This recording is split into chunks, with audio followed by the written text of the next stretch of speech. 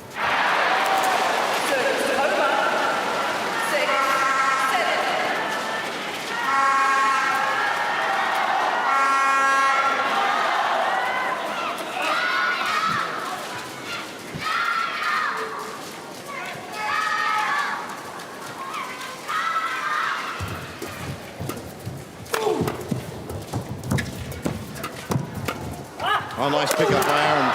String. Kang's strings have gone. He's run off to get a racket. Too late. He actually did that very well yesterday. Had a seamless change of racket in one of the rallies. I guess to take all the time in the world. 8-6. They've done enough. It's certainly better than 8-3. But Hu and Lin just seem to have this air about them. And this is turning into a bit more of the second game rather than the first.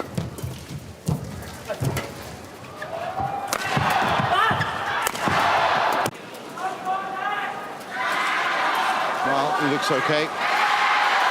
7-9. Close enough for I. Is at least going to be competitive. It could have been a lot worse. Let's see if we can get a look at this service action. Oh, well, he's flicked. Those 2 points. And Hu and Lin have definitely done that already with one of them. Yeah, they were taking on the Malaysians at their own game. Big shot from Hu. They are 1 point back now.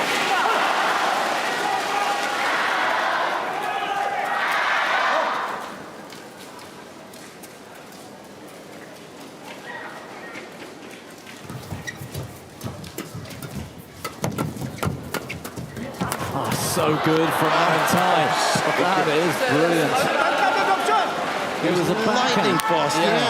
There was a backhand here. He was almost looking in the opposite direction. Look at that. Yeah. No look.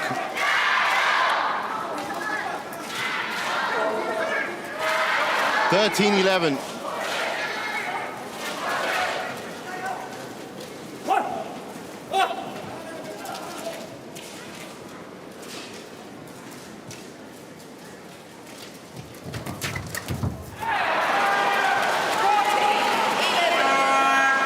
Wonderful string of points for Kang and Tai.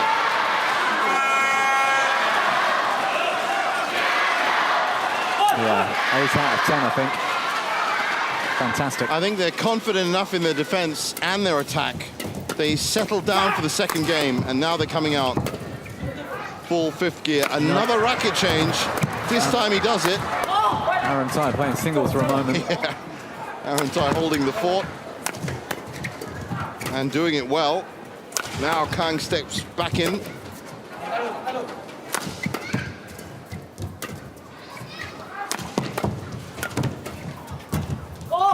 That's no wide. As soon as Kang got back on court, every shot was to him. The Chinese don't want anything to do with Aaron Tai in the midcourt.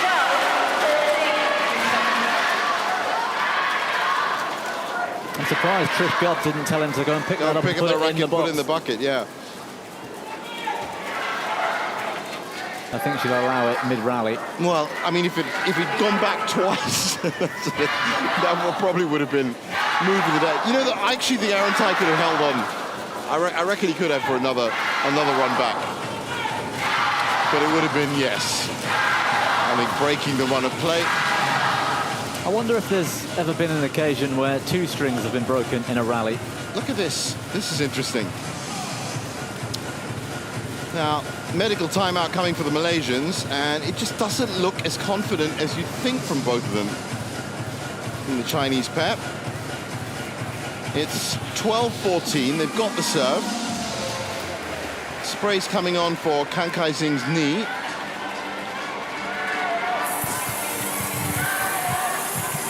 But they're certainly looking a bit tired. In fact, Lin Xian Yi is now sitting on the ground. He has had a busy week. Fortnight, in fact. Yeah. Well, he's getting Double the shoulder strike and the knee. Yeah. It's about right. Players on court.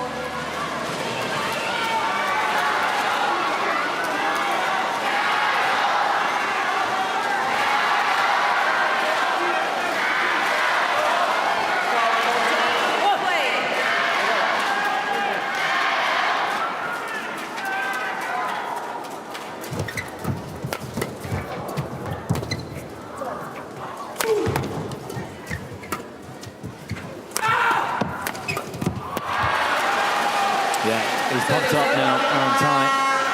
Lin Xiangyi doesn't find himself under this amount of pressure all that often at junior level.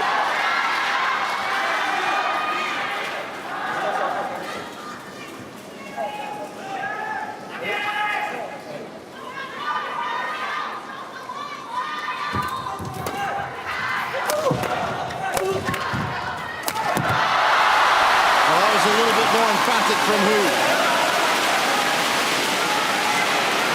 And again, it's the attack at Kang from Lin Xiangyi that sets it up. It's all targeted towards Kang. He's just not quite as reactive as Aaron Tai to turn the shuttle away, get himself out of trouble.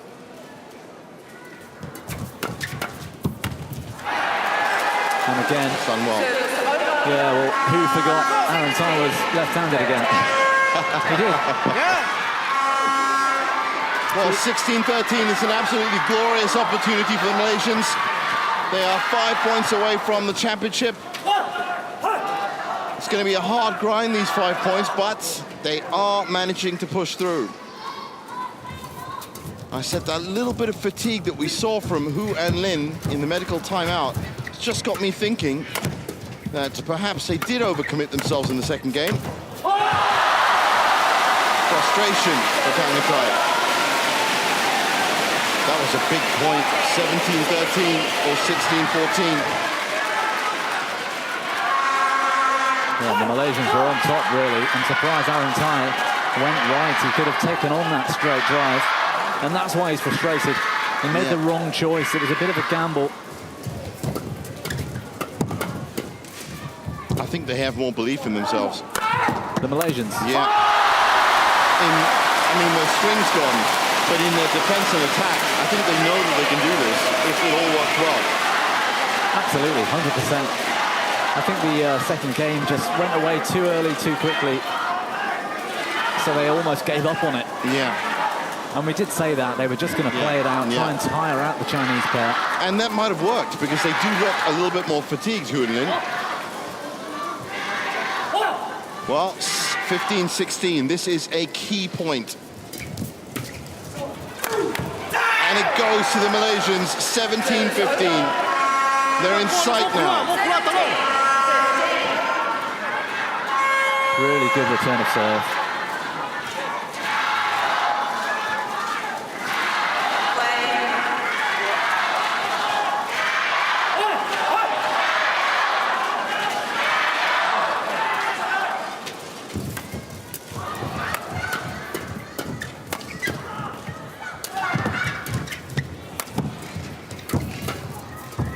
Yeah, but it just looks like there's a little bit of sting that's come off the Chinese attack.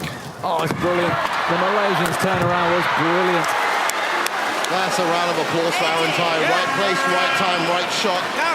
18-15. He anticipates better than any junior I've seen.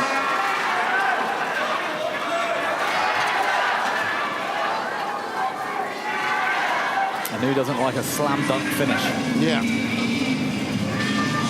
Lin Xiangyi's on the floor.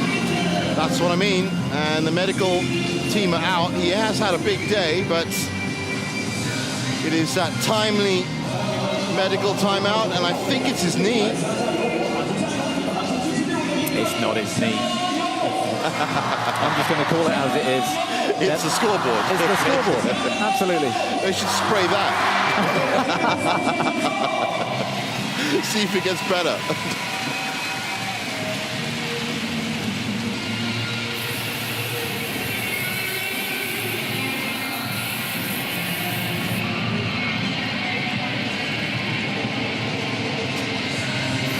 both legs. Why not? No, he just forgot which knee he was complaining about. Hold on, it hurts here and here. To be fair to him, though, I mean, he's played mixed doubles final as well, and it isn't just the amount of time he's there for on court for that final. It's the warm-ups and everything else. Right? There'll be cool-downs, there'll be rehab afterwards, there'll be prehab to make sure you don't get injured. You know, he's spending a good hour before each match, and then warming down with the physio. Well, here we go. 18-15, play. Big moment for Kang and Tai.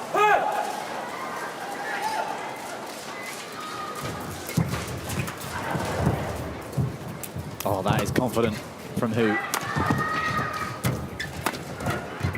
Round the back from Aaron Tai. And he still manages to keep the rally going. What a rally. It's short.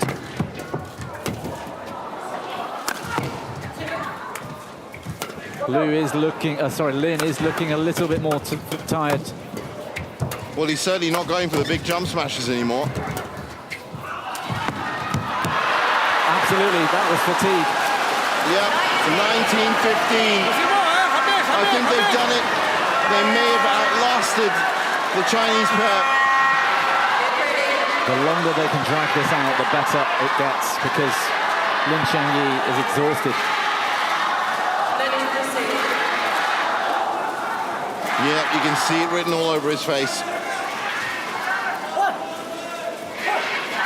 Flick serve, what do you think? Yeah, I think so. Certainly worked well. Have him tracking back. No. Oh. Went short. Doesn't matter. So, 5 championship points for Kang and Tai. Their strategy has been absolutely spot on in this match. They sat back and they soaked up all that pressure from the Chinese pair, who are looking fatigued.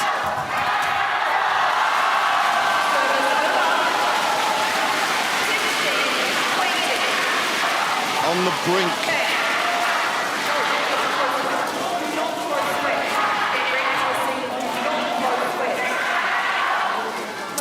I don't think there's going to be a sting in the tail in this match. I think the Malaysians have got this.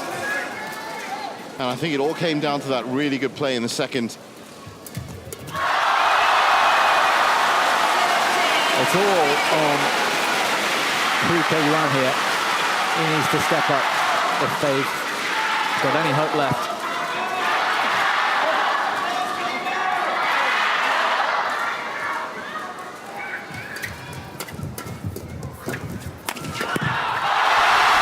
Can you believe it?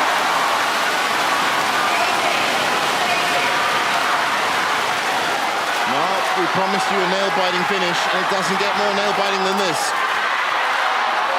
This is brilliant. Going for double gold in front of his home crowd, Lin, and he's exhausted. You know, he's been playing that kind of day every day for not just a week, but 2 weeks.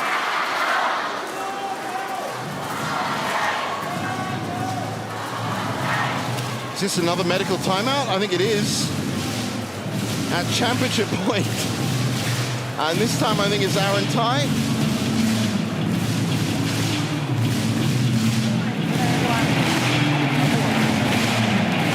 So 3 or 4 players with a medical timeout.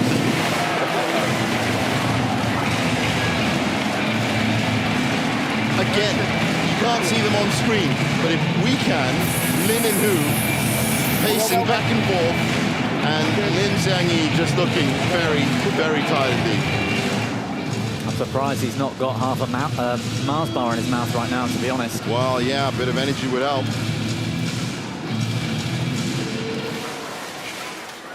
What a recovery that was. Here we go. 2 championship points left.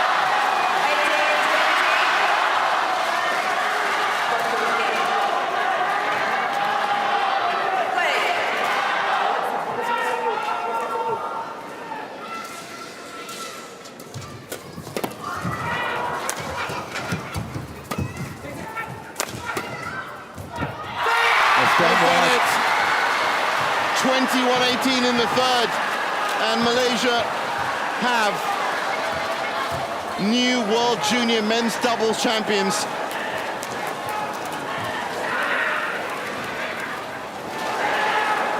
In a 64-minute match.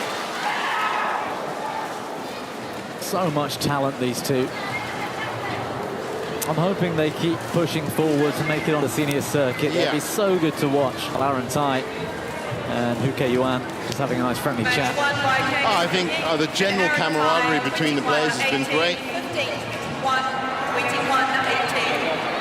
But World Junior Champions making their way off court. And as has been the case with all the other finals, the players are going to retire and then...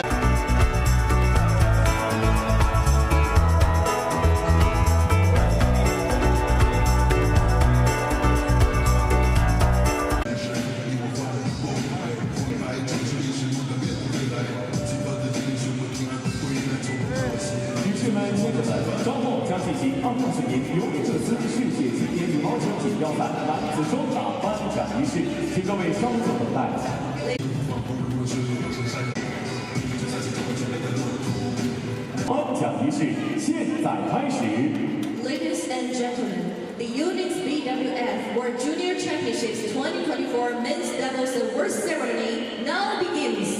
有请获奖运动员、颁奖嘉宾入场。 Let's welcome the medalists and presenters.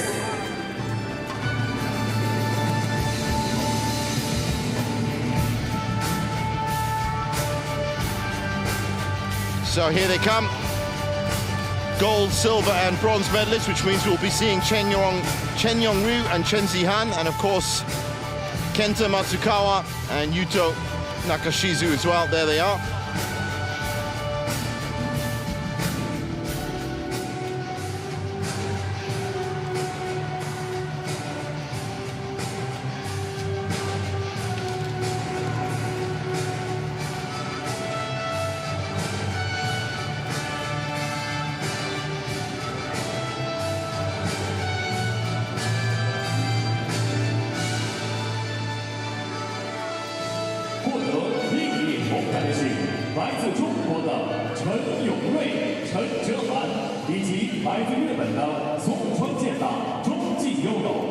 Bronze medalists Chen Yongrui and Chen Zhehan from China. Chen and Chen and Matsukawa and Nakashizu from Japan.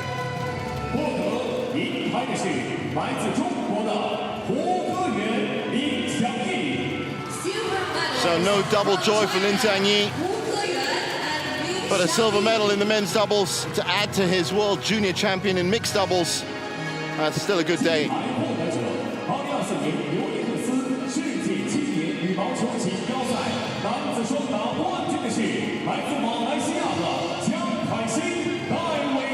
And what a bright future for Kang Kai-sing and Aaron Tai. Not just for Malaysian men's doubles badminton, but for themselves. So as has been the case with the other finals, medal, scholarship check, mascot, trophy. There's the BWF Deputy President on hand for the medals and trophies. Ms. Kunying Patama. Deputy President and International Olympic Committee member to present the medals.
请中国羽毛球协会司库兼常务副秘书长冯平善先生为获奖运动员颁发支票函。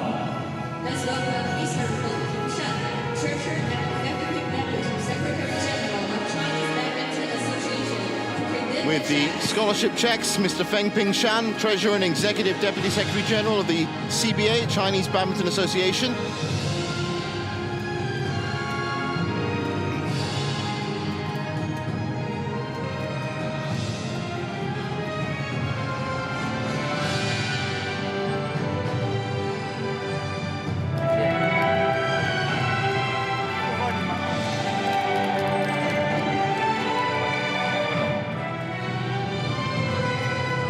有请新华三集团江西分公司总经理吴伟先生为获奖运动员颁发吉祥物。 Let's welcome Mr. Tory Wu. And this is Mr. Tory Wu, the General Manager of the new H3C Group, Jiangxi branch, with the mascots.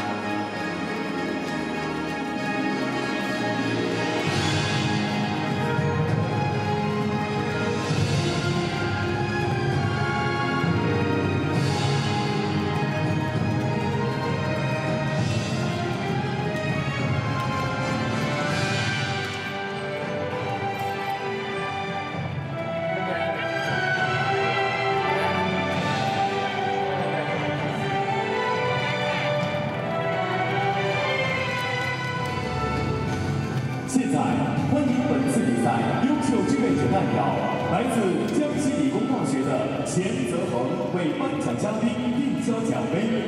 Let's welcome the representative volunteer, Qian Zehong, from Jiangxi University of Science and Technology, to present the trophy to the presenters. 有请世界羽毛球联合会副主席、国际奥委会委员、昆明帕塔马丽丝瓦卓布尔女士为冠军运动员颁发奖杯。 And now presenting the trophy, we invite Madam Queen Patata, Liz Ochoa, BWF Deputy President and International Olympic Committee member.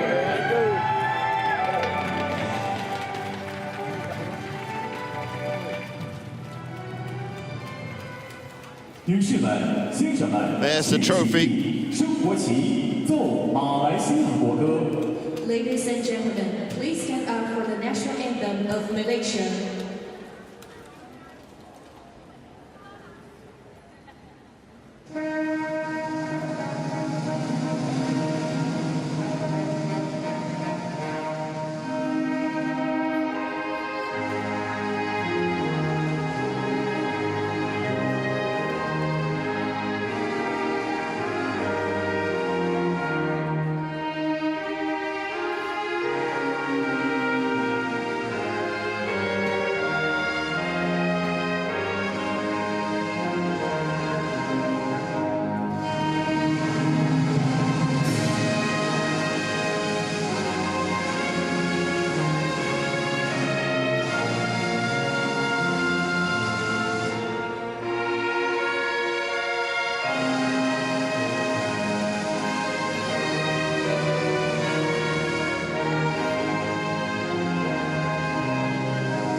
礼毕，请坐。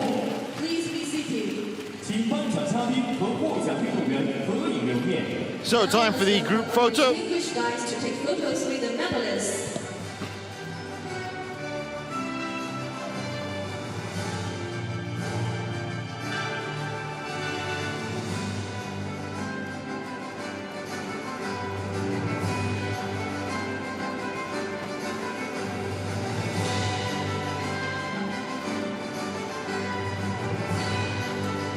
Thank 感谢颁奖嘉宾，请获奖运动员合影留念。 Thank you.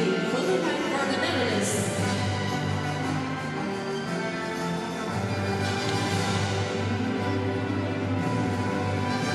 Very happy faces from Kan Kai Singh and Aaron Tai. And congratulations to all the medalists, of course.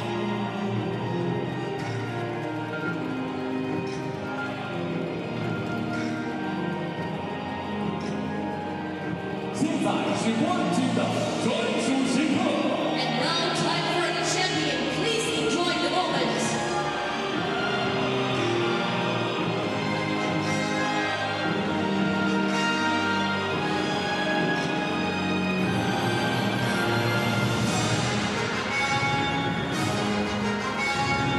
So our last finalists of the day to close out what has been a fantastic final Sunday here at the BWF World Junior Championships. Congratulations. And all that's left for me to do is, of course, thank Bobby Griffin for joining me today. Ladies and gentlemen, the Unix Bobby, BWF fantastic day. It was another great year at the World Juniors. Here are the full results. As you can see, straight game for Lin Zhangyin, Liu Yanwan, Hu Zhean, Zhu Wenjing, Hiramoto and Tamaki in the women's doubles, and Kan Kai Xing and Aaron Tai in the men's doubles. So from everyone here at Nanchang and the BWF World Junior Championships, it's goodbye. You guys have a great evening.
已经圆满的结束。这里是江西南昌，这里是2024年